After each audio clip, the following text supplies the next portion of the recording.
Hello អ្នកទាំងអស់គ្នា if you new here កាលពីឆ្នាំមុនខ្ញុំបានទៅ UK ជាមួយនឹង Springboard ហើយនៅក្នុងវីដេអូនេះគឺខ្ញុំនឹងបន្តសេះរឿងរបស់ខ្ញុំទៅជិះ B Bournemouth ទៅលេងនៅ Oxford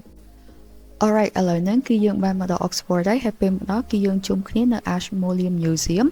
ដើម្បីឲ្យខាងសាលាធ្វើ brief សិន and after briefing ហើយគឺពួកយើងចាប់ផ្ដើមចេញដំណើរទៅ destination មួយរបស់យើងហ្នឹង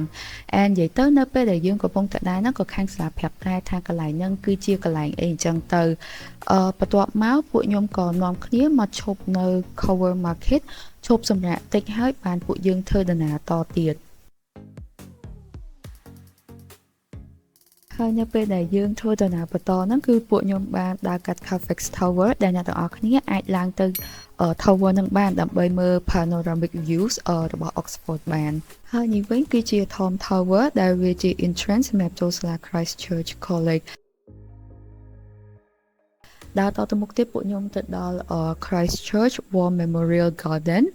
and this is me in front of the middle building របស់ Christchurch Collegeថតរូបអស់ចិត្តហើយគឺយើងធ្វើដំណើរតទៀតហើយចង់ថាពេលហ្នឹងព្រៀងបាត់អ្នកទាំងអស់គ្នា and អគារអ្នកទាំងអស់គ្នាឃើញនេះហ្នឹងគឺ belongs to Magdalen College and then ពួកខ្ញុំទៅដល់ Radcliffe Camera ហើយបន្ទាប់មកគឺធ្វើដំណើរតទៅមើល Bodleian Library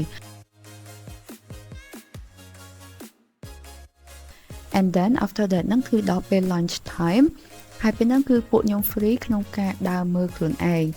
So after lunch គឺពួកខ្ញុំបន្តទៅថតរូបនៅ Radcliffe Camera ដែលសារតែពេលដើរហ្នឹងគឺអត់បានជប់ថតទេអ្នកទាំងអស់គ្នាថតអស់ចិត្តហើយគឺពួកខ្ញុំមក Main Street វិញ and obviously as a book lover គឺខ្ញុំ definitely ត្រូវតែចូល bookstore ហើយ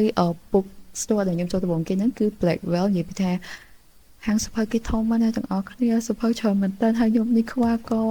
ចង់បានសភៅស្អីក៏ចង់បានដែរand ចុងក្រោយគឺដើរមើលអស់ហើយគឺបាន3សភៅចេញមកវិញ and obviously ចូលហាងសភៅតែមួយគឺអត់គ្រប់គ្រាន់ទេសម្រាប់ខ្ញុំគឺខ្ញុំត្រូវចូលហាងសភៅមួយទៀតអញ្ចឹងបន្ទាប់មកខ្ញុំទៅ Waterstone ពេលនោះខ្ញុំទិញបានមកសភៅឬក៏2សភៅអ្នកខ្ញុំភ្លេចអត់ទេអ្នកទាំងអស់គ្នាតែដល់ពេលពួកខ្ញុំដើរអស់ចិត្តហើយដល់ម៉ោង4គឺដល់ពេលពួកខ្ញុំត្រូវចេញដំណើរទៅ Bournemouth វិញ So Oxford journey របស់ខ្ញុំមានតែប៉ុណ្្នឹងឯងអ្នកទាំងអស់គ្នា See you in the next episode Bye